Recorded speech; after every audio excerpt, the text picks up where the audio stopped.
자, 오늘부터 시작해서 5번은 우리 라이트하우스 무브먼트의 5가지 핵심 가치에 대해서 말씀을 나눠보려고 합니다. 저희는 라이트하우스 고향교회에 속해 있어요. 그리고 라이트하우스 고향교회는 라이트하우스 무브먼트와 함께 하고 있습니다. 함께 동역하고 함께하는 그런 교회입니다. 그래서 우리 라이트하우스 무브먼트에서는 함께 고민하면서 목회자들이 우리가 그럼 추구할 가치가 뭐냐, 우리 교회는 어떤 것들을 추구하며 공동체를 세워갈 것인가를 고민하고 기도하는 가운데 5가지의 핵심 가치를 만들었습니다. 우리 주보 1면에 보면 항상 나와 있어요. 주보 1면에 제 칼럼이 있고 그 칼럼 밑에 보면 항상 5가지의 핵심 가치가 쭉 기록되고 있습니다. 라이트하우스 무브먼트에서 개척하는 모든 교회들, 또 함께하는 교회들은 이 5가지의 핵심 가치에 동의하기 때문에 라이트하우스 무브먼트를 통해서 개척하고 또 함께 교제권을 갖고 있는 것입니다. 이 핵심 가치를 이 땅에서 실현하는 것, 물론 이것 외에도 굉장히 많은 것들을 우리가 이 땅에서 실현하고 또 이끌어 나가야겠지만, 우리 핵심적으로 우리가 가치를 가지고 이것을 좀 실현하면 좋겠다라고 생각되는 것을 5가지로 정했어요. 이 5가지의 핵심 가치는 라이트하우스에서 라이트라는 LIGHT 라고 하는 5글자를 모두로 하는, 앞글자로 하는 5가지의 핵심 가치를 정리한 것입니다. 라이트, 주보에도 나와 있지만 이 5가지 핵심 가치는 이런 것입니다. 첫 번째는 로드십, 예수님이 예수 그리스도가 우리의 주인이십니다 라는 고백이에요. 그 다음에 인스피레이션, 그것은 성령의 강한 임재, 감동, 영감, 이런 것들을 입어서 우리가 영과 진리로 하나님 앞에 예배하는 공동체, 참된 예배가 있는 예배자로 살아가는 공동체가 되기를 원합니다. 이런 고백이에요. 또 하나는 generate, 이것은 더 우리가 세워가는 거죠. 성도가 있는 자리에서, 자기가 있는 자리에서 교회를 세워가고 또 믿음을 세워가고 늘 성장하고 자라가는 그런 모습을 보이는 것, 이것이 바로 generate예요. 그래서 교회는 성도를 잘 빌드업하고 세워주고, 또 그리고 성도들은 그 있는 곳에서 자기가 교회가 되어서 교회로서의 삶을 잘 세워가는 것, 이것이 generate예요. 또 hope, 희망이라는 말이잖아요. 긍휼과 선교의 재정을 우선적으로 지출한다라는 겁니다. 다른 여러 가지 쓰임새가 많지만 그 중에서 가장 큰 것은 세상에 희망이 되어야 되기 때문에 어렵고 힘든 사람들에게는 그들에게 긍휼을 베풀고 또 구제를 하고, 또 아직 복음을 모르는 사람들에게는 복음을 증거해서 그들로 하여금 희망을 갖게 하는 것, 이것이 우리의 사역의 하나입니다. 마지막으로는 트랜스포메이션입니다. 우리의 끊임없는 변화, 우리가 여기에 정체되어 있지 말고 계속적으로 변화해서 이 교회들과 또 세상에 변혁을 주도하는 그런 교회가 됐으면 좋겠다라고 하는 것이 이 5가지의 우리 핵심 가치입니다. 자, 그래서 5번의 시간 동안 하나씩을 떼어서 우리가 추구하고 있는, 우리 교회 공동체가 추구하고 있는 핵심 가치가 무엇이고, 그렇다면 우리가 어떤 삶을 살아가게 될 것인가, 우리가 어떤 방향으로 갈 것인가를 좀 함께 나누는 시간이 될 것입니다. 자, 오늘은 그 첫 번째 시간이면서 로드십에 대한 말씀을 함께 나누려고 합니다. 자, 로드십이라는 말을 여러분 많이 들어보셨죠? 교회를 조금 다니신 분들은 로드십에 대해서 굉장히 많이 들어보셨을 거예요. 저는 예전에 제가 내비게이터 선교 단체 쪽에서 훈련 받을 때 굉장히 많이 강조됐던 것 중에 하나가 로드십에 대한 부분이에요.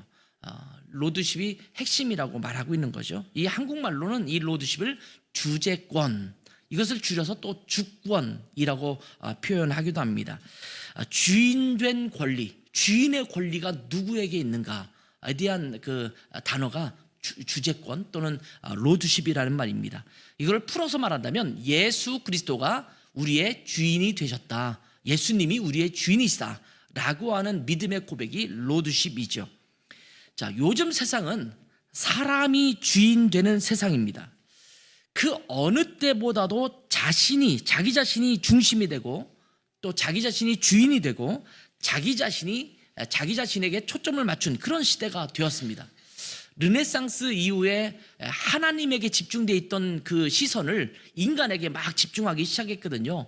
그래서 소외됐던 인간들을 다시 돌아보고 또 살펴보는 그런 계기가 되었습니다만, 그러면서 하나님이 만드신 인간을 존중하고 인간의 어떤 그 권리를 되찾아주는 건 참 좋은 의미에서 시작됐는데, 이것이 너무 과도하다 보니까 이제는 하나님을 잊어버리고 이제는 내가 주인 되어서 이 세상의 모든 초점이 나에게 맞춰져 있는 것처럼 그렇게 살아가는 그런 때가 되고 말았습니다.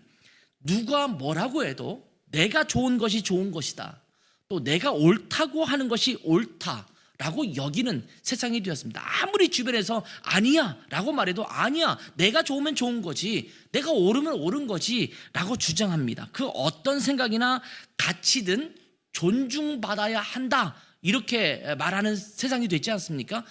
아무리 어떤 문제든 어떤 상황이든 어떤 그 의견이든 생각이든 또는 추구하는 가치든 다 인정해야 된다고 말하는 겁니다. 자기의 권리가 극대화되고 있는 그런 세상이 되었습니다. 그러다 보니까 문제가 뭐냐면 절대라는 진리가 존재하기 어려워진 세상이 되었습니다. 이것이 포스트 모더니즘의 특징 중에 하나라고 이야기하죠. 포스트 모더니즘의 특징, 후기 근대사회, 후기 산업사회, 후기 현대사회라고 말하는 지금 이 포스트 모더니즘은 뭐냐면 진리가 규정되지 않는다라는 거예요. 모든 것이 진리가 될 수 있다. 어떤 특정한 것에 틀에 맞추고 그 틀에 잡아넣지 말아야 된다라고 말하는 거예요. 그 이후에 생긴 것들이 퓨전이라는 거예요. 퓨전. 이것저것이 같이 믹싱이 돼서 이것도 섞이고 저것도 섞여서 괜찮은 거예요. 옛날에는 예배 그러면 묵도부터 시작해서 이렇게 쭉 진행되는 것이 예배였어요. 그 외에 모임 시간에는 좀 자유로웠어요. 근데 지금은 두 가지가 약간 믹스된 느낌을 갖고 있지 않습니까? 음식도 한국에 와서 제가 이탈리아 식당을 종종 가게 돼요.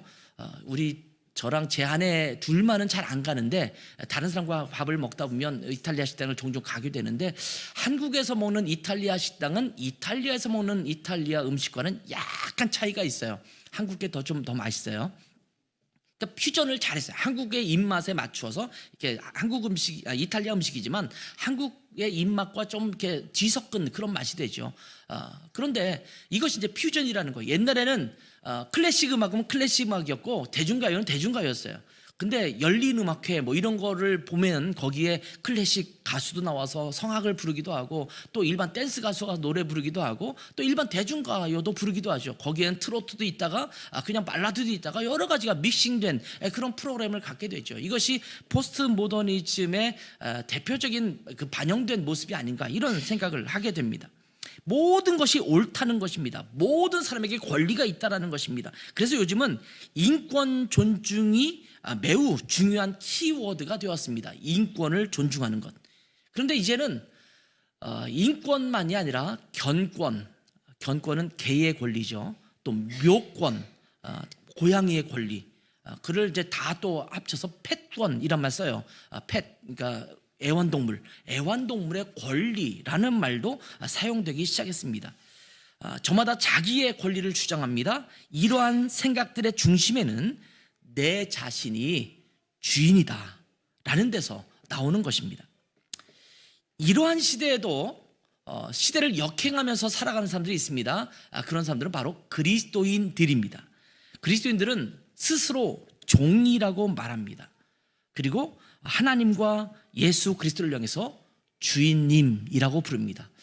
지금 세상에 누구에게 내가 주인이라고 부르겠어요? 사실은 이 세상에 주인은 아무도 없지 않습니까? 옛날에 왕정 시대에는 왕이 나라의 주인인 것처럼 생각됐던 그런 시절이 있었잖아요. 그 백성은 그냥 주인의 밑에 있는 부속물에 불과한 것처럼 느껴지는 그런 때도 있었습니다. 실제로 주인과 종이 있어서 노예처럼 살아가는 사람들이 참 많았습니다. 그 주인의 부속물에 지나지 않는 그런 경우도 있었습니다. 근데 지금 시대에 누가 그렇게 생각하면서 살아가겠습니까? 그 누구도 그렇게 생각하지 않습니다. 그런데 그리스도인들은 주님을 두고 있어요. 주인님을 따로 두고 있습니다. 그래서 생겨난 것이 어떤 문제가 있냐면, 말로는 주인이라고 부르지만 실제적으로는 주인으로 여기며 살지 않는 것이 어쩌면 우리의 모습이 아닌가, 이런 생각이 들어요. 왜냐하면 세상이 그렇지 않으니까. 주인이라고 생각하고 나는 주님의 종이라고 정말 자주 이야기를 하는데 종처럼 살아가지 않는 것 같아요. 엄청나게 자기 주권이 세고 자기 마음대로 살아가는 종이 어디 있습니까? 근데 당당하게 말씀을 거역하고 자기 멋대로 살아가면서 마치 자기가 종이라고 말해요. 우리 특별히 목사님들을 향해서 주의 종이라고 말하잖아요. 본인 스스로도 나는 주의 종으로서 뭐 이렇게 얘기를 하는데 종이면 종다워야 되잖아요. 그런데 그렇지 못한 경우가 참 많지 않습니까? 자, 고린도전서 3장 23절은 이렇게 말합니다. 너희는 그리스도의 것이요 그리스도는 하나님의 것이니라. 우리는 예수 그리스도의 것이에요. 그리고 예수 그리스도는 하나님의 것이에요. 그러면 우리는 누구의 것입니까? 예수 그리스도의 것이고 하나님의 것이라고 말하고 있는 겁니다. 그런데 문제는 우리는 늘 예수님을 향해서 하나님을 향해서 주님이라고 부르지만 내 삶의 진짜 주인은 내가 될 때가 참 많습니다. 여러분 그렇지 않습니까? 오늘도 주님께 좀 알현하셨어요? 주님의 그 명령을 좀 듣고 오셨어요? 오늘 내가 해야 될 일이 무엇인지 주님으로부터 여러분 말씀을 듣고 오셨습니까? 종이면 아침에 일어나면 해야 될 일이 뭐냐면 주인을 바라보고 주인이 오늘 내가 뭘 하기를 원하는지를 바라보면서 그것에 따라 움직이는 것이 종 아닙니까? 근데 우리는 전혀 주님과는 관계없어요. 그냥 내 마음대로 내 자발적으로 내 의지대로 그냥 살아가면서 그렇게 주님을 주님이라고 부르고 또 내가 종이라고 생각하는 거예요. 내가 원하는 것, 내가 주님 앞에 이렇게 했으면 좋겠다라고 하는 내 의사만 중요하지 하나님이 뭘 원하는지는 별로 생각하지 않는 경우가 참 많습니다. 여러분 따라해 볼까요? 하나님은 나의 주인이십니다. 하나님은 우리 교회의 주인이십니다. 그렇게 믿으십니까? 네, 이것이 우리의 모습이어야 합니다. 신앙의 기초는 예수 그리스도가 우리의 구세주이시며 우리의 주님이라는 것에 있습니다. 이 기초는 교회의 기초이기도 합니다. 예수님께서 제자들에게 이런 질문을 하셨어요. 사람들이 나를 누구라 하느냐, 예수님을 누구라고 부르냐 이렇게 물었어요. 그들이 제자들이 말하기를 사람들이 예수님을 향해서 엘리야라고 부르기도 하고 침례 요한이라고 부르기도 합니다. 이렇게 말했어요. 이렇게 대답하는 제자들은 아마 제 생각엔, 제 추측에는 좀 당당하게 기분이 좋아서 이야기했을 거예요. 예수님을 향해서 엘리야라고 그래요, 침례 요한이라고 그래요. 아마 이렇게 말했을 거예요. 왜냐하면 구약시대에 걸찍하고 유명하고 대표적인 선지자가 누굽니까? 여러 선지자가 있지만 그 중에 하나가 엘리야 아닙니까? 그리고 예수님 당시에 가장 걸찍한 선지자처럼 불렸던, 예언자처럼 불렸던 사람이 누구예요? 침례 요한이에요. 그러니 구약과 신약을 대표하는 선지자의 이름을 들먹거리면서 예수님이 엘리야다, 침례 요한이다 이렇게 말하는 것은 대단한 거거든요. 예를 들면 제가 설교를 하는데 당신은 박윤선 목사님처럼 아니면 이동원 목사님처럼 설교를 참 잘하십니다 이러면 제가 기분이 좋을까요, 나쁠까요? 좋죠. 이 시대에 인정 많은 설교자들 아닙니까? 그런데 이동원 목사님께 가서 당신은 안창국 목사님처럼 설교를 하시는군요 이러면 이동원 목사님 좋아하실까요, 싫어하실까요? 별로 그렇게 기분 좋아하지는 않으실 것 같아요. 왜냐하면 한참 제자에다가 그리고 자기가 제가 젊었을 때 양육했던 사람인데 뭐 거기에 빗대면 말이 되겠습니까? 근데 예수님이 생각할 때는 이 마음에 안 드는 거예요. 제자들은 기분 좋아서 얘기했지만 예수님은 그리스도신데 하나님의 아들이신데 아니 엘리야라든지 침례 요한하고 비교한다는 게 말이 되겠습니까? 그러니까 다시 묻는 거예요. 그러면 너희는 나를 누구라 하느냐? 이렇게 물었을 때 베드로가 마태복음 16장 16절에 이렇게 대답합니다. 주는 그리스도시요 살아계신 하나님의 아들이십니다. 예수님은 위대한 선지자와 예언자 정도가 아니라 그리스도라는 말은 메시아라는 히브리어의 헬라어 버전이 그리스도예요. 그리스도라고 말하는 겁니다. 창조주 하나님의 아들이라고 말합니다. 이렇게 고백하자 예수님께서 18절에 내가 내게 이르노니 너는 베드로라 내가 이 반석 위에 내 교회를 세우리니 음부의 권세가 이기지 못하리라 이렇게 말씀하십니다. 이 반석 위에 내 교회를 세우겠다. 이 반석이 뭐냐면 베드로 위에 세우겠다라는 말이 아니에요. 가톨릭은 이것을 베드로 위에 세우겠다라는 말로 생각을 하면서 베드로가 최고의 권위를 갖고 있다고 생각해요. 그게 초대 교황이고 두 번째 교황, 세 번째 쭉 이어져서 지금 교황이 베드로의 뒤를 잇는다. 그러니까 교황 위에 교회가 세워졌다, 이렇게 해석을 해요. 그래서 가톨릭은 교황을 굉장히 중요하게 여기고 교황에 전달되는 메시지는 거의 하나님의 말씀과 똑같이 취급되는 그런 상황에 이르렀습니다. 근데 이 고백은 그 고백이 아니라 베드로가 했던 그 신앙 고백, 주는 그리스도시요 살아계신 하나님의 아들입니다, 이런 믿음의 고백 위에 교회를 세우겠다라는 겁니다.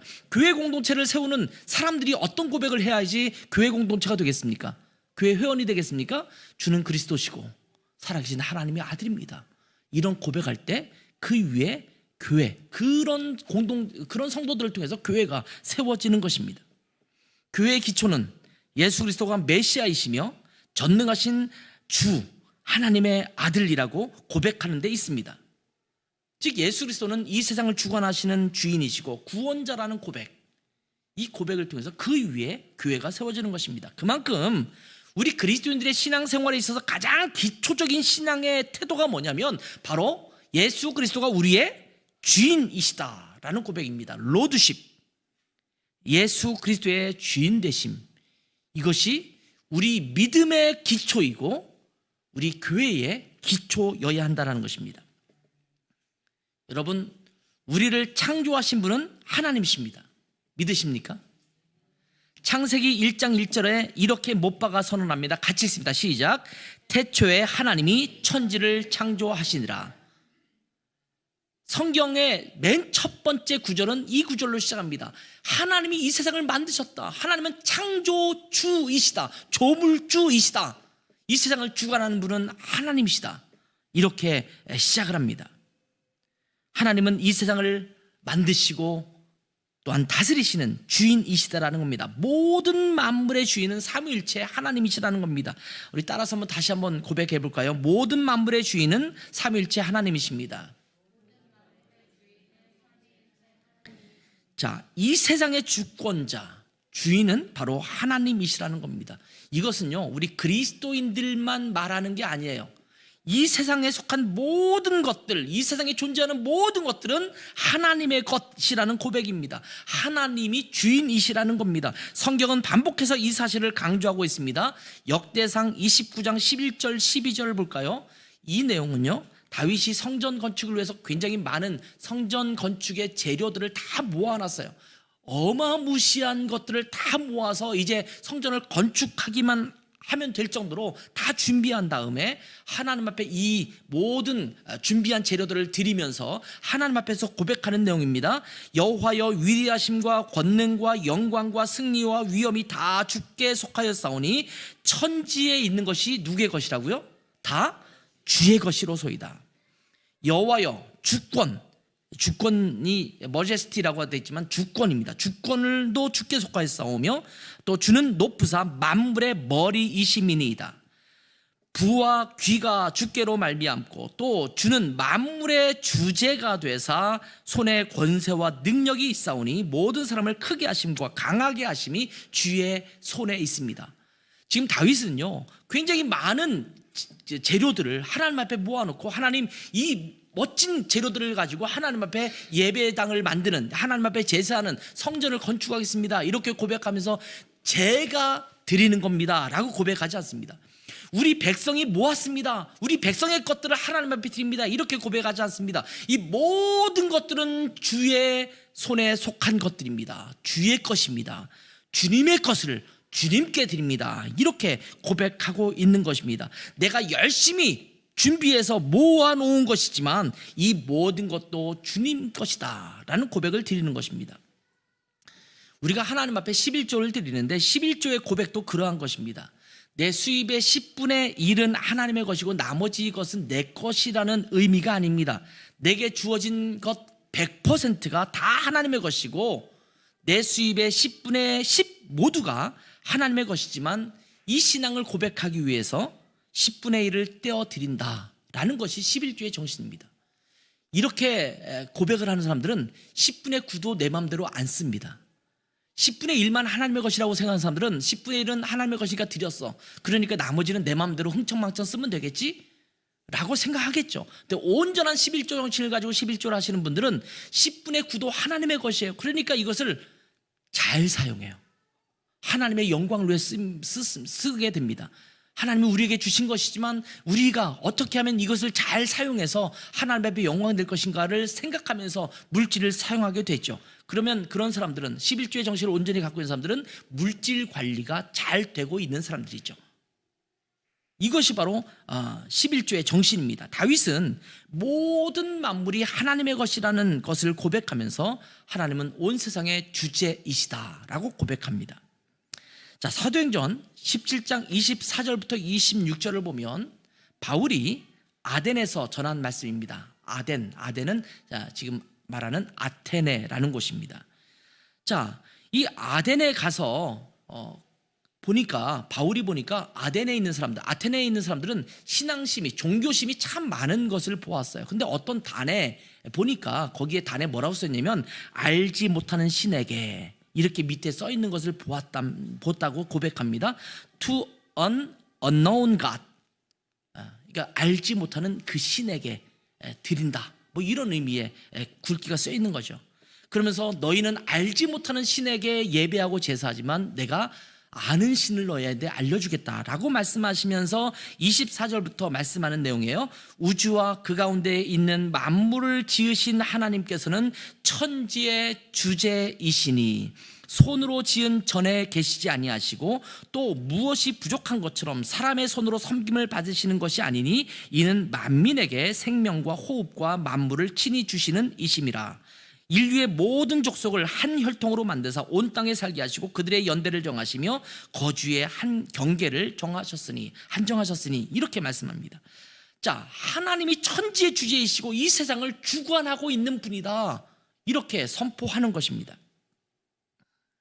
로마서 11장 36절을 한번 보세요. 거기에 보면 이는 만물이 주에게서 나오고 주로 말미암고 주에게로 돌아감이라. 그에게 영광이 세세에 있을지어다. 아멘. 이렇게 고백하죠. 만물의 주인이 하나님이시라는 겁니다.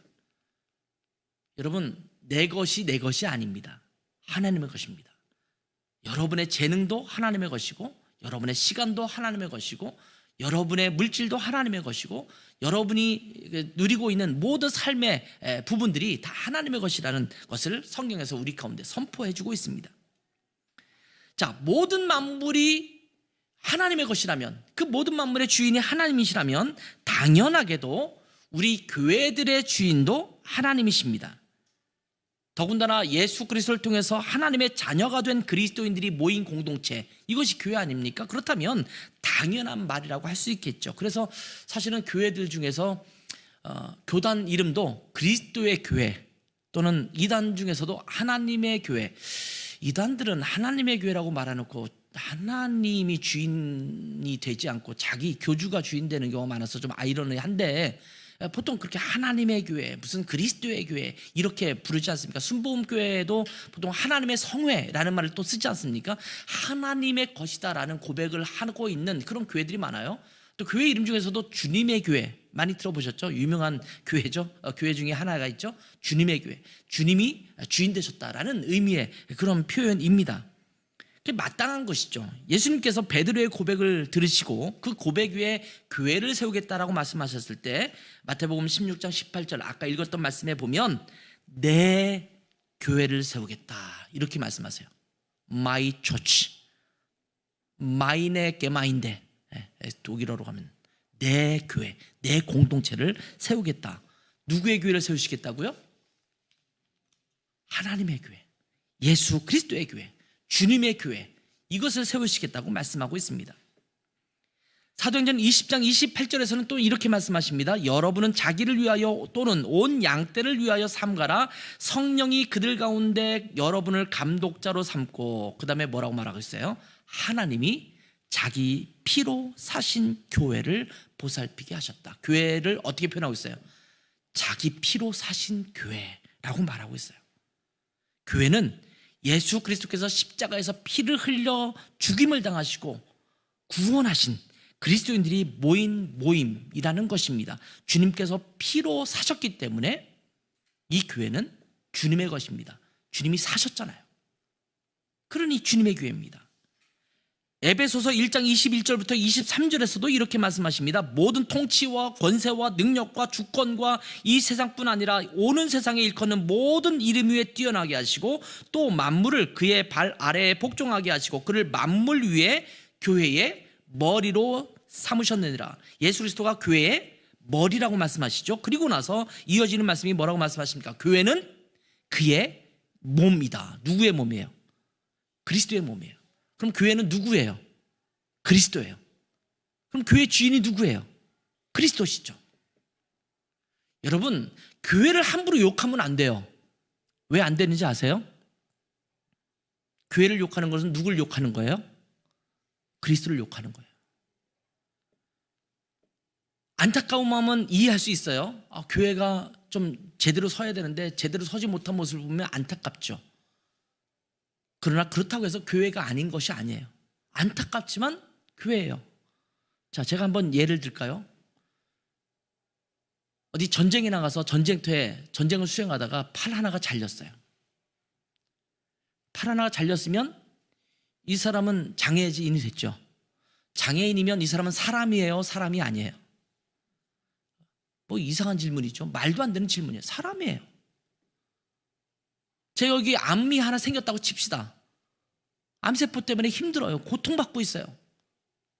기능을 잘 못해요. 이 사람이 사람이에요? 아니에요? 사람이에요. 우리 몸의 한 구석이 썩어 들어가고 아프고 병들었다고 해서 그 사람이 사람이 아닌 게 아니거든요.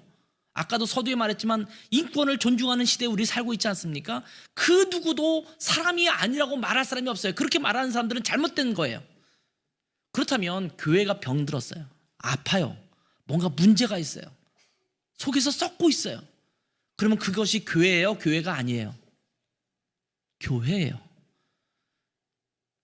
아픈 사람들에게 치료가 필요하고 약을 줘야 되고 그 온전하게 만들기 위해서 최선을 다해서 건강하게 치유시키는 것들은 필요하잖아요. 그러니까 교회가 병들었으면 어떻게 해서든 그 병든 교회들이 치유되고 회복될 수 있도록 돕는 것은 우리가 해야 되고 안타까움을 갖는 것은 당연한 일이에요. 그러나 그 교회를 교회가 아니다, 손가락질하고 욕하고 교회를 폄하하고 이래서는 안 된다라는 말씀이에요. 교회는 그리스도의 몸이에요.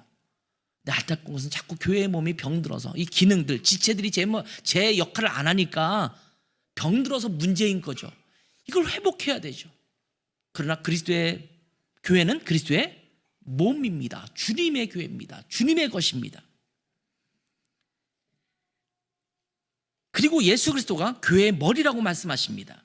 자칫 목사가 교회 안에 권위를 가지려고 하기 쉽습니다. 목사가 무소불위의 권력을 행사하면서 내 마음대로 내가 목사인데 하나님의 종인데 라고 하기도 쉽습니다.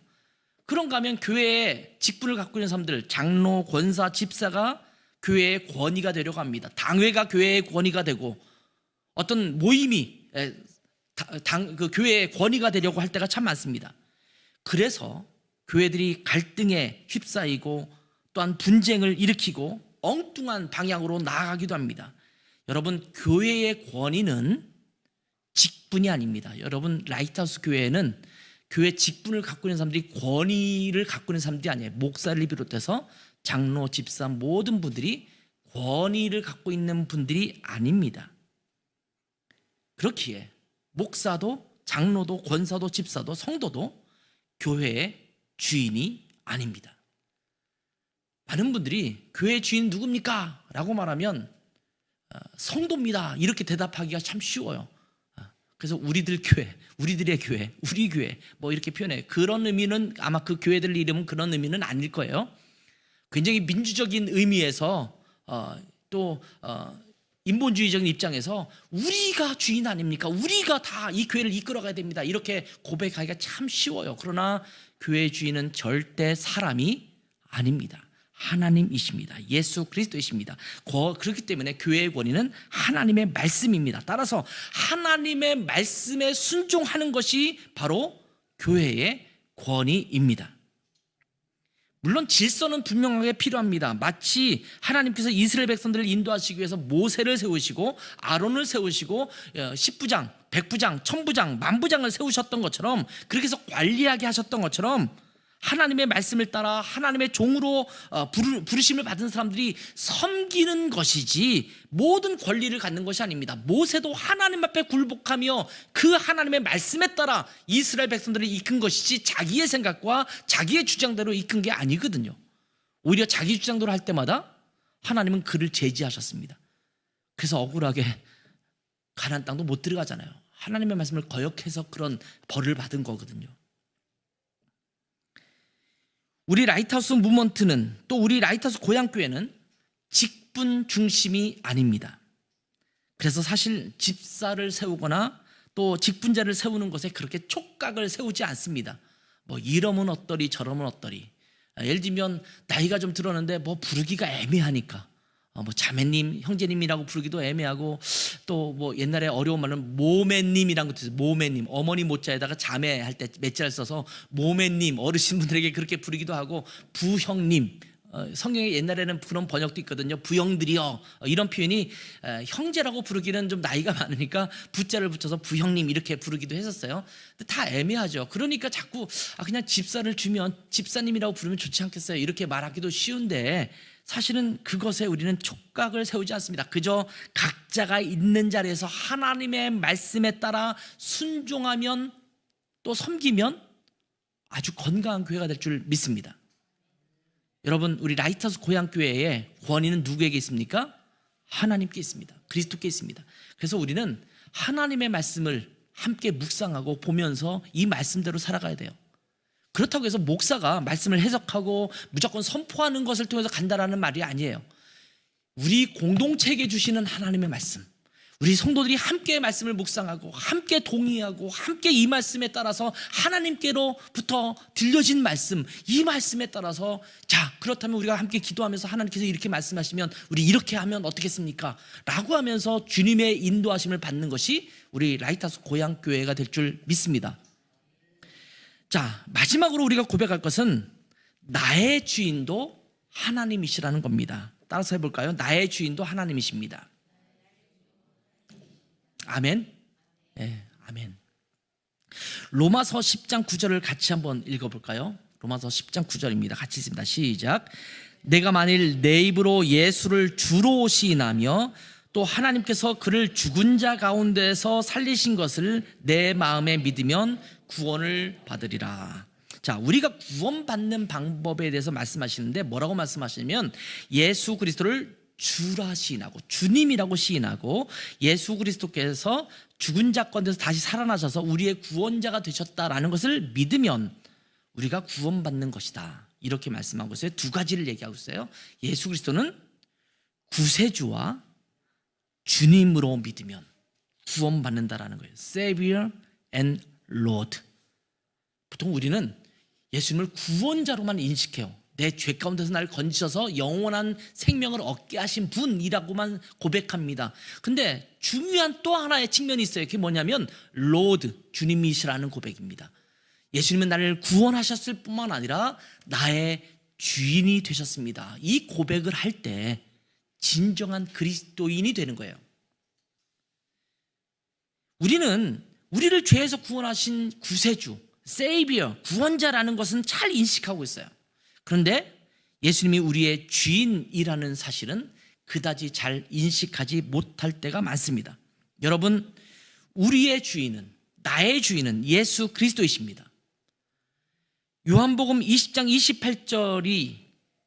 28절에 보면 도마가 고백한 고백이 나오죠. 이 고백이 우리의 고백이 되길 바랍니다. 자, 도마가 대답하여 이르시되, 같이 읽습니다. 시작. 나의 주님이시요 나의 하나님이시니이다. My Lord and my God. 나의 주인이시고 창조주 하나님 되신 분이 바로 주님이십니다. 이런 고백입니다. 세상은요, 너의 인생은 너의 것이라고 말합니다. 너의 마음이 시키는 대로 해라고 말합니다. 근데 여러분, 그리스도인들은 그 말을 따라가면 안 돼요. 내 인생의 주인은 내가 아닙니다. 내 마음이 시키는 대로 따라가면 안 됩니다. 하나님의 영이 우리 안에 들어와서 하나님의 영이 내 마음을 인도하시는 대로 따라가는 것이 우리 그리스도인의 삶이지, 내 마음대로 내 뜻대로 내 생각대로 살아가는 것이 그리스도인이 아닙니다. 진짜 성도는 삶의 주권의 자리에 하나님이 계시는 것입니다. 그래서 우리는 하나님의 뜻으로 살겠다라는 확실한 믿음의 고백이 있어야 합니다. 이 고백이 우리 모든 삶 속에서 매일의 고백이 되어야 합니다. 우리 라이트하우스 무브먼트에 속한 교회들이 매 주일 공동체 예배 때마다 고백하는 고백이 있어요. 공동체 고백이라고 하죠. 어디에 있는 교회든, 미국이든 호주든 벨린에 있든 한국에 있든 어디에 있든 모든 교회가 예배 때마다 모두 이 고백을 합니다. 자, 이 고백을 여러분 오늘도 저녁이 아니죠, 예배 끝날 때쯤 할 건데 이렇게 고백하죠. 주님은 빛이십니다. 저희도 어두운 세상에 빛이 되게 해주소서. 사회와 교회의 한 줄기 빛을 비추는 공동체 되게 하소서. 트랜스포메이션하고 호프가 되는 그런 고백이죠. 그러면서 주여 나의 마음과 몸을 주님께 드립니다. 나에게 주어진 것이 내 것이 아님을 깨닫게 하시고 헌신하여 이 땅에 하나님 나라를 이루게 하소서. 로드십의 고백입니다. 내 것이 아닙니다. 내 시간, 내 재능, 내 물질, 이것들을 헌신해서 하나님 나라를 이루는 것에 사용하기를 원합니다. 이 고백이에요. 주님은 우리의 목자이십니다. 양이 목자를 떠나 살 수 없듯이 우리도 주님을 떠나 살 수 없습니다. 주님께 순종하는 삶이 가장 안전하고 완전한 삶입니다. 이렇게 고백하죠. 그리고 이렇게 마지막으로 고백합니다. 이제 세상으로 나아가 예수 그리스도의 주인 되심을 선포하는 삶이 되게 하소서. 예수 그리스도가 나의 주인 되셨다는 것을 내 삶을 통해서 다른 사람이 볼 수 있게 해주세요. 이 고백이 있거든요. 여러분 직장에서, 가정에서, 또 여러분이 살고 있는 삶의 터전에서 예수님이 여러분의 주인인 것을 사람들이 볼 수 있도록 선포하는 것, 이것이 우리 마지막 고백입니다. 저 친구를 보니까 저 친구는 예수님이 정말 주인인가 보네. 예수님께서 시키는 대로, 말씀하신 대로만 살아가네. 이것이 우리의 삶을 통해서 드러나야 한다라는 겁니다. 이 공동체의 고백은 로드십의 고백이기도 합니다. 자, 오늘 읽은 본문을 다시 한번 읽어보겠습니다. 같이 읽겠습니다. 시작. 그러므로 너희가 그리스도 예수를 주로 받았으니 그 안에서 행하되 그 안에 뿌리를 박으며 세움을 받아 교훈을 받은 대로 믿음에 굳게 서서 감사함을 넘치게 하라. 아멘. 우리는 그리스도를 주로 받은 자들입니다. 우리의 주님 되신 예수 그리스도 안에서 행해야 되고, 우리의 주님 되신 예수 그리스도의 뿌리를 박아야 되고, 우리의 주인 되신 예수 그리스도 안에서 교훈을 받고 그 믿음에 굳게 서서 감사함을 넘치게 사는 삶이 되어야 한다라고 말씀하고 있는 겁니다. 이것이 그리스도인이 살아가는 신앙의 기초가 되어야 한다는 것입니다. 그래서 우리 라이트하우스 고향교회는요, 이 로드십을 굉장히 중요하게 여깁니다. 저도 그렇거든요. 저는 신앙생활의 핵심이 어디 있냐라고 누군가 물으면 저는 서슴지 않고 이렇게 말합니다. 로드십입니다. 제가 제일 좋아하는, 또는 제가 따라가는, 또 제가 좀 이 말씀대로 살아가기를 원하는 모토가 되는 말씀을 빌립보서 1장 20절 21절 말씀으로 삼아요. 내가 살든지 죽든지 내 몸에서 그리스도가 존귀히 여김을 받게 하려 함이니. 바울사도의 고백이거든요. 내가 어떤 삶을 살든지 내가 아니라 내 안에 있는 그리스도가 존귀히 여김을 받는 삶, 주님이 주님 되신 삶, 이것을 내가 살기 원한다. 이렇게 고백하거든요. 우리 아이들이 저에게 우리 가훈이 뭡니까? 옛날에 아주 오래전에 물었을 때 제가 그때 가훈을 만들었어요. 하나님의 마음을 헤아리라. 내 뜻과 내 생각이 아니라 하나님의 마음을 헤아려서 그 하나님의 마음에 맞게 살아가는 것. 저희 집의 가훈이에요. 로드십이죠. 그것도. 저는 우리 그리스도인의 삶의 핵심은 이 로드십에 있다고 믿습니다. 사람이 주인이 되는 이 시대 속에서 나의 말과 생각보다 하나님의 뜻과 말씀에 순종하기를 원합니다. 내가 주인이 아니라 오직 삼위일체 하나님이, 예수 그리스도가 우리의 주인이라는 사실을 고백하면서 그러한 삶을 우리가 함께 살아가기를 원합니다. 이 라이트하우스 고향도 하나님의 것이고 하나님이 주인이십니다. 그래서 우리는 하나님의 말씀대로 살아가는 거예요. 이것이 우리의 모두의 고백이 되기를 바랍니다. Lordship of Christ, 예수 그리스도의 주인 되심. 이것은 우리 그리스도인들의 든든한 기초입니다.